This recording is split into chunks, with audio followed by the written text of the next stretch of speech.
옛날 사람들은 이런 이야기를 했습니다. 뒷동산 호랑이가 돌봐주더라도 도와주는 데가 있어야 산다라고 말을 했습니다.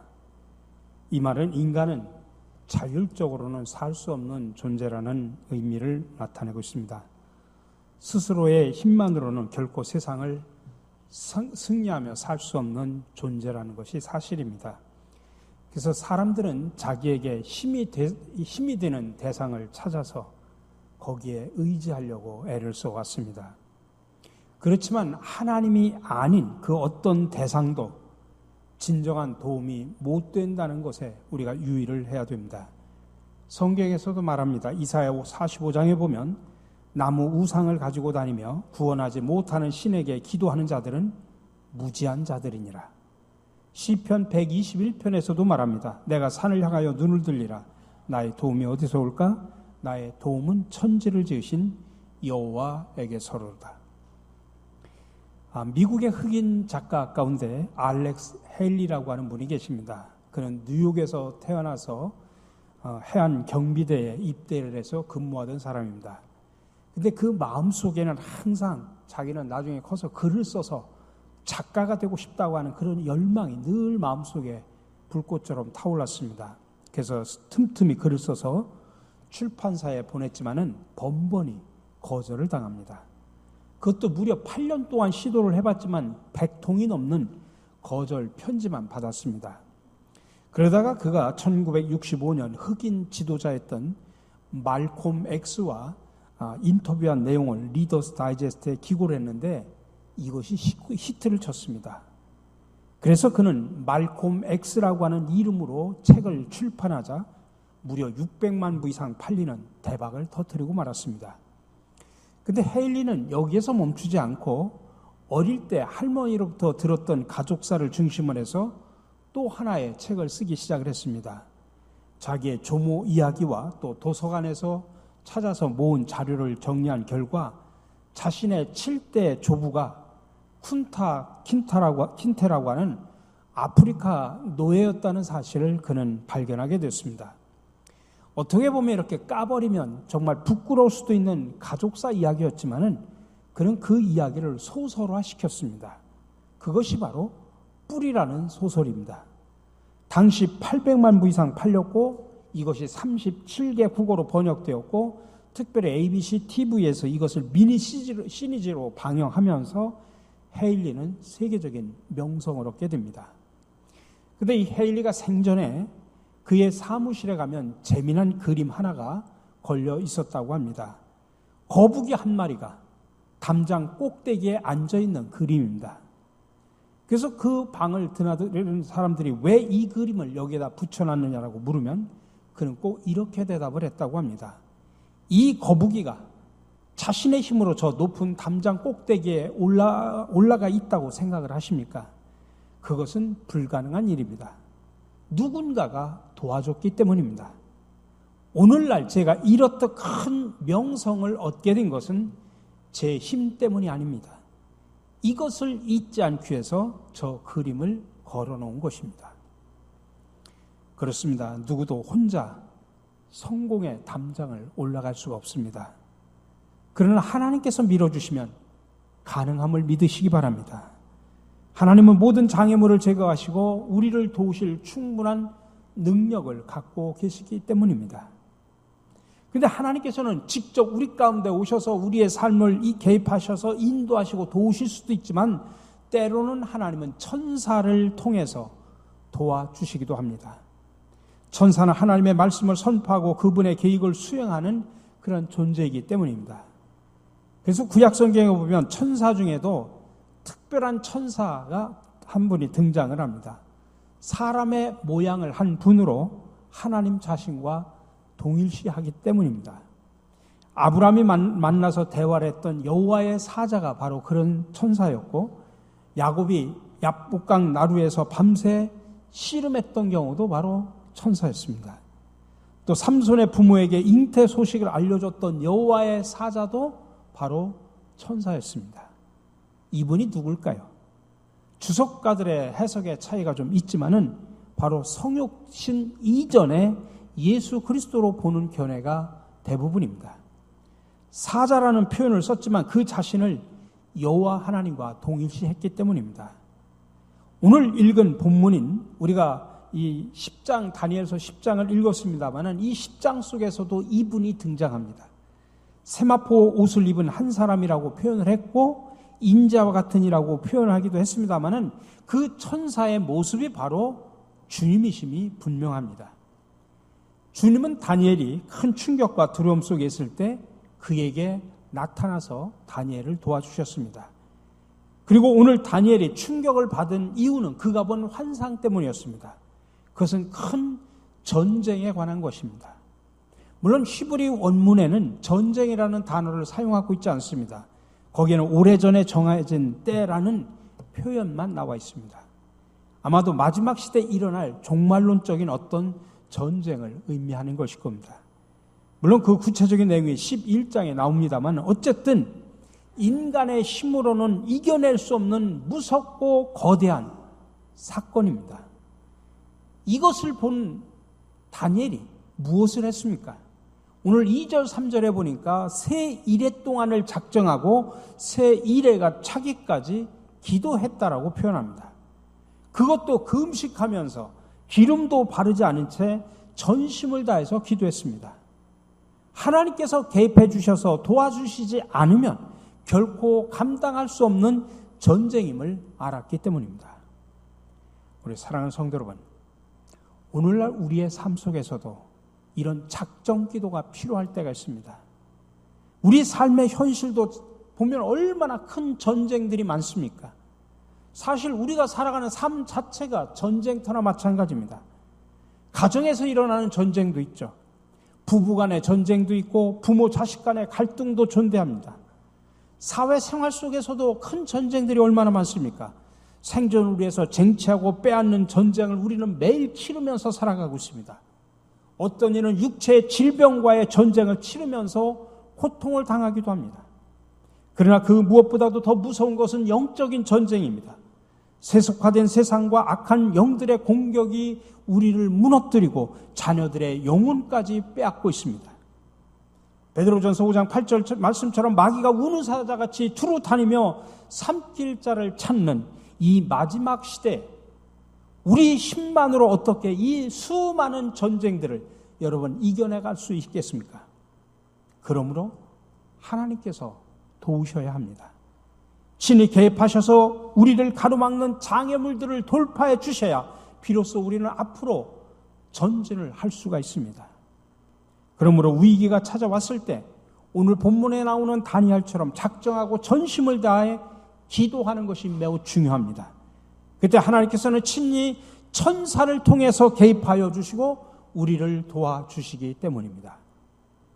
그럼 우리가 혼자 힘으로 감당할 수 없는 그런 수많은 문제 앞에 섰을 때 하나님은 구체적으로 어떤 방법을 가지고 우리를 도우실까요? 첫 번째로는 황홀한 임재를 통해서 도와주심을 기억하셔야 됩니다.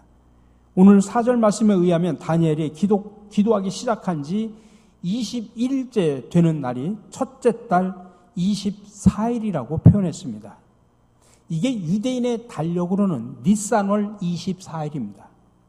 그렇다면 그가 기도한 기간이 니산월 3일부터 니산월 24일까지 세 일해 동안 기도했다는 것입니다.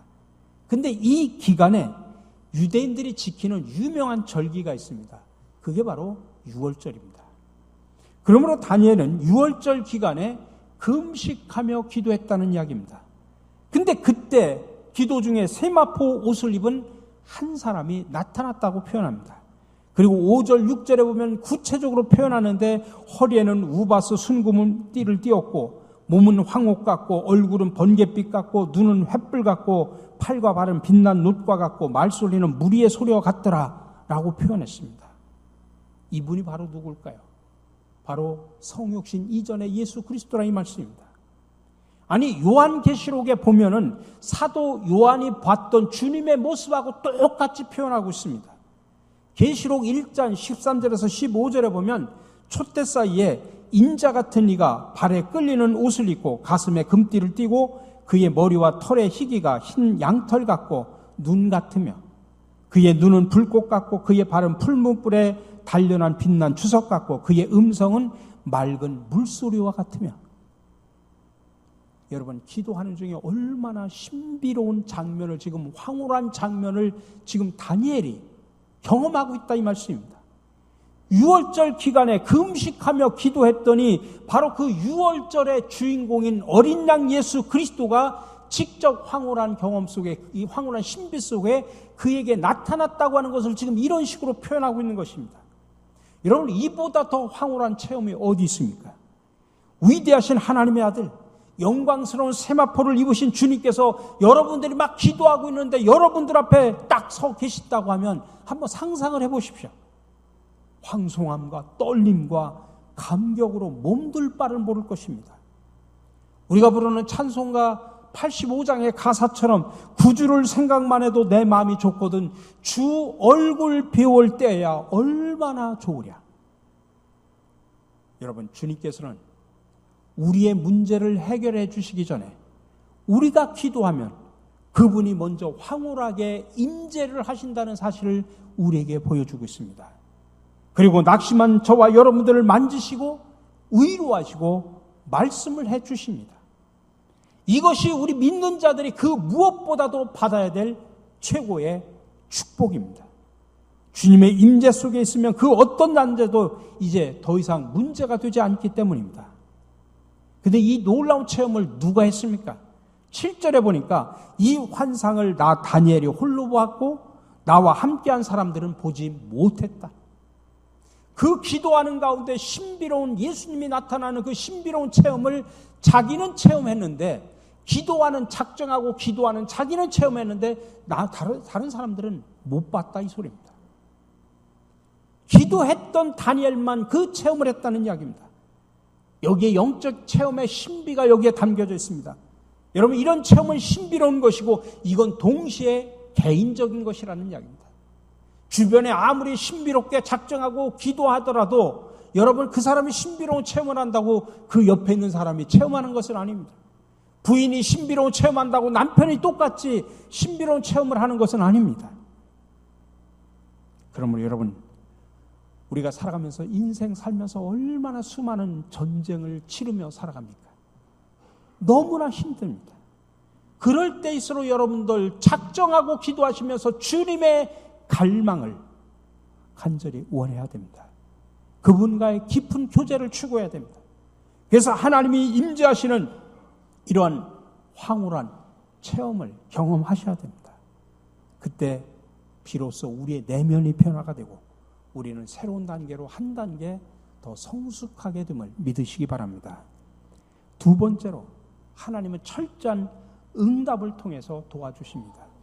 우리가 오늘 6절까지만 읽어서 뒤에는 읽지 않았습니다. 12절, 13절에 나옵니다. 다니엘이 21일 동안 드린 기도에도 불구하고 첫날부터 20일 동안에는 아무런 응답이 없었습니다. 근데 놀라운 것은 12절에 나와 있습니다. 네 하나님 앞에 스스로 겸비하게 하기로 결심하던 첫날부터 네 말이 응답받았으므로 내가 네 말로 말미암아 왔느니라. 여러분, 이거 얼마나 중요한 말인지 모릅니다. 인간의 생각은 내가 막 작정 기도하고 문제를 놓고 하나님 앞에 기도했는데 하나님은 들어주시지 않는 것처럼 느낍니다. 근데 오늘 말씀은 무슨 이야기냐면 하나님은 우리가 작정하고 기도하는 그 순간부터 하나님은 응답하기 시작하셨다는 이야기입니다.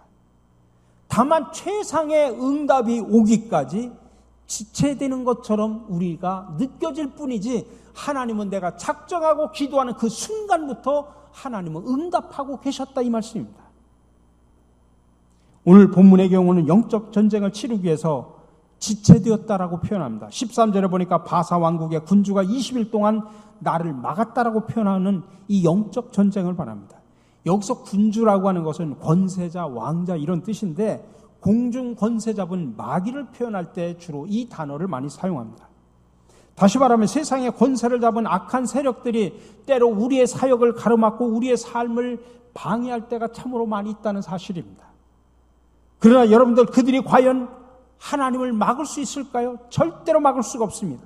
하나님께서 작정하시면 그 어떤 세력도 하나님을 막아설 수가 없습니다. 그러므로 여러분 어떤 위협을 당하든 포기하지 않고 우리가 기도하면 하나님은 그 모든 장애를 돌파해 우리에게 반드시 응답을 해 주심을 여러분들 믿으시기 바랍니다. 이게 바로 기도의 위대한 능력입니다. 그러므로 기도하다가 여러분 중간에 포기하지 마십시오. 처음부터 하나님은 우리가 작정하며 드리는 그 순간부터 하나님은 이미 응답하고 계셨다는 사실을 기억하시기 바랍니다. 지금 당장 무엇이 보이지 않는 듯해도 이미 하나님은 응답을 시작하셨습니다.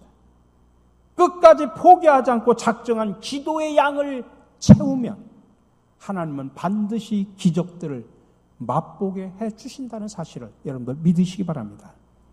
그 좋은 예가 열왕기상 18장에 나오는 엘리야의 기도입니다. 몇 주 전에도 제가 말씀드렸지 않습니까?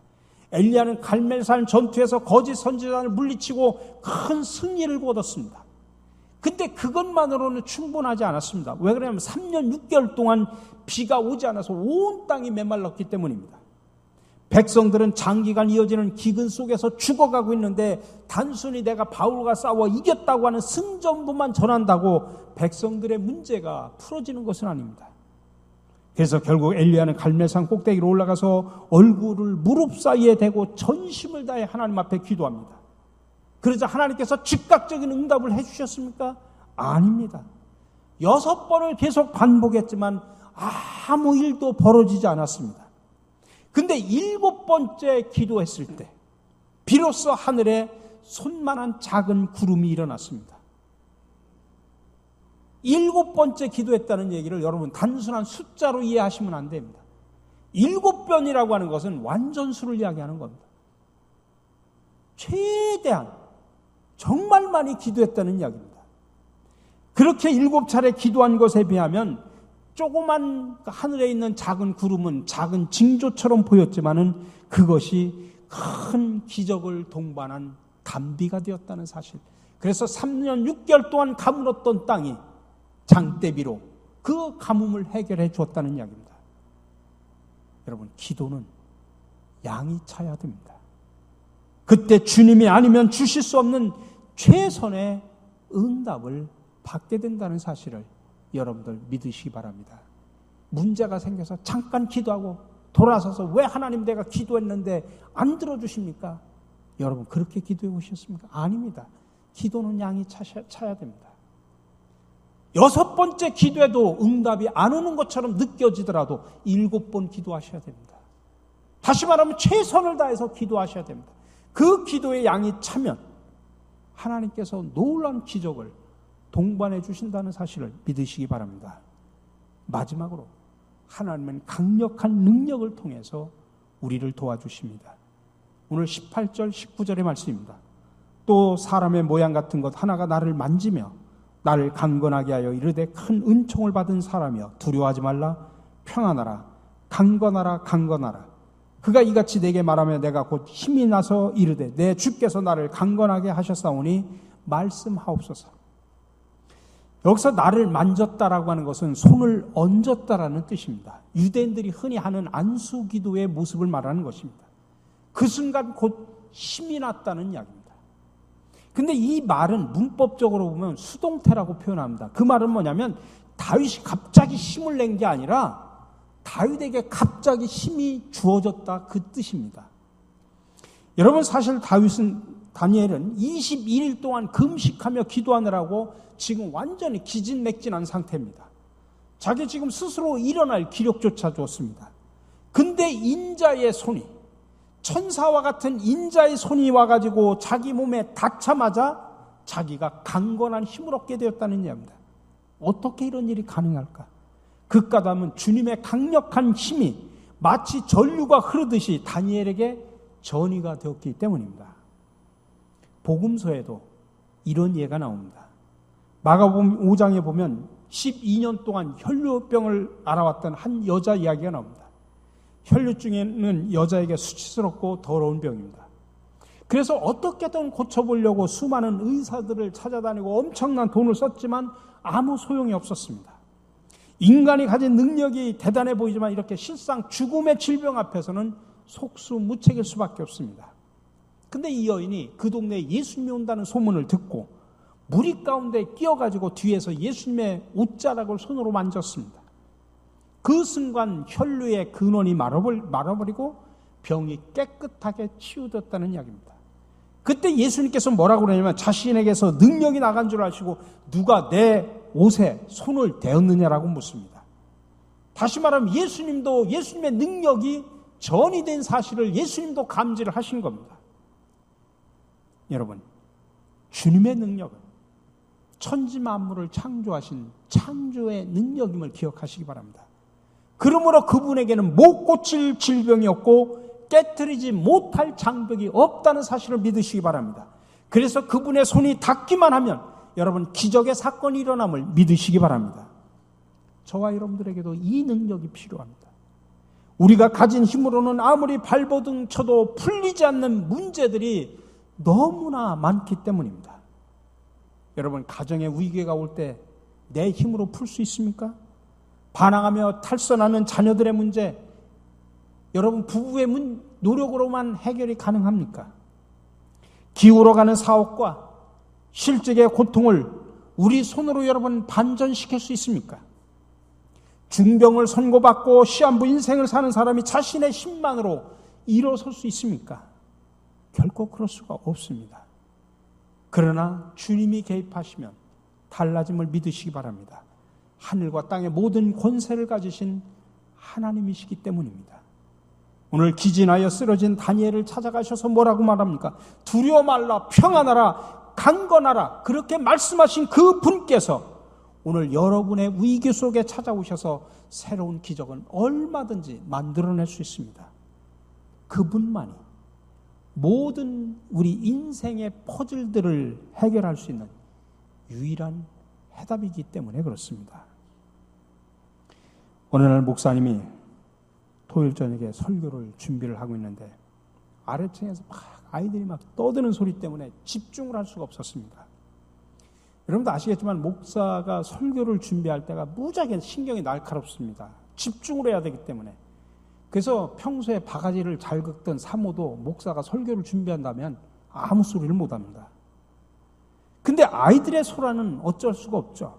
그래서 목사님들은 애들을 불러가지고 얘들아 내가 지금 설교 준비를 하고 있으니 제발 좀 조용히 해달라 부탁을 하지만 그렇다고 대답을 하고 가지만 뭐 아이들이 그렇습니까? 5분이 지나지 않아 또 막 떠드는 소리가 들립니다. 몇 번을 반복하던 목사님이 한 가지 묘안을 냈습니다. 이 아이들에게 풀 수 없는 숙제를 주는 겁니다. 그래서 목사님은 서재에 붙어있는 3개의 지도를 떼가지고서 그걸 갈기갈기 찢었습니다. 그리고 아이들을 불러가지고 아이들한테 주면서 야 얘들아 이 지도를 니들이 원래대로 다시 다 붙여오면 내가 큰 상을 주겠다 제안을 했습니다. 목사님은 속으로 생각하기에 아이들이 그냥 저 3개 지도를 막 갈기갈기 찢어놨으니 저거를 다시 다 조각조각 붙이려면 얼마나 시간이 오래 걸리겠습니까? 그동안 쟤들이 거기에 신경 쓰는 동안 내가 오랫동안 설교를 준비할 수 있겠구나 그렇게 생각을 한 겁니다. 그런데 갈기갈기 찢어진 지도를 가지고 내려간 아이들이 5분도 안 돼가지고 다시 올라왔습니다. 그리고 지도를 제대로 다 붙여놨다라고 하면서 이야기를 합니다. 확인을 해보니까 정말 갈기갈기 찢어놓은 지도를 제대로 다 완성을 한 겁니다. 깜짝 놀란 목사님이 아니 너희들이 어떻게 이렇게 이 3개 지도를 다 완성할 수 있었느냐? 그러니까 아이들이 빙그레 웃으면서 지도를 확 뒤집으면서 지도의 뒷면을 보여주더랍니다. 지도의 뒷면에 보니까 그 지도의 뒷면에 예수님의 얼굴이 있는 겁니다. 그러면서 아이들이 말해요. 우리는 세계 나라들이 어디에 있는지 우리는 알지 못합니다. 그러나 뒷면에 있는 예수님의 얼굴은 우리가 너무나 잘 알기 때문에 예수님의 얼굴에 맞춰가지고서 지도를 완성했다는 것입니다.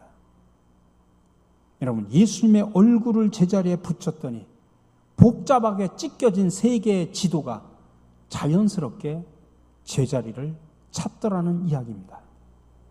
우리 사랑하는 성도 여러분, 여기 인생의 문제를 푸는 비결이 바로 여기에 있습니다. 우리의 힘만으로 퍼즐같이 조각난 인생의 문제들 여러분들 제자리에 찾을 수가 없습니다. 그러나 주님을 바라보면 그 안에 모든 해답이 있다는 사실을 믿으시기 바랍니다. 그러므로 주어진 문제들을 보고 당황해하지 마십시오. 위기 앞에서 여러분 절망할 필요도 없습니다. 어떤 상황이라도 주님께서 개입하시면 풀릴 수 있기 때문입니다. 이 시간 우리 모두 정말 기도로 그분의 임재 앞에 나아가 그분의 만지심과 그분의 능력을 체험하고 간증하며 살아가시는 저와 여러분들이 되시기를 주님의 이름으로 간절히 축원합니다.